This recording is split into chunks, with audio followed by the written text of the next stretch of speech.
A mother was recently awarded around $900,000 in retroactive child support in a case out of Ontario. Now, this is a unique case in that the court went back all the way to 2003 and ordered that the father pay increased child support for a period of 18 years. Now, the reasons why the court went this far back and why they justified the change were as a result of the father's conduct.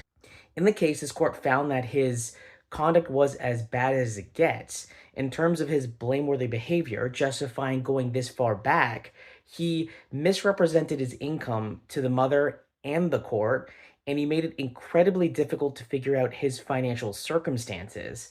And in terms of the delay, the reasons for why the mother sought or took such a long time to seek an increase, the court found that she was justified in doing so.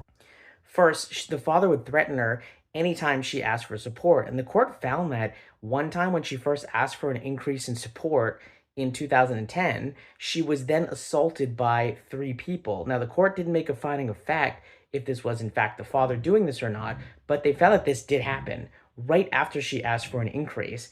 In addition to that, she did not have the financial resources to pursue these increases in support, and she was looking after the child. So the court found that her delay was understandable in this case.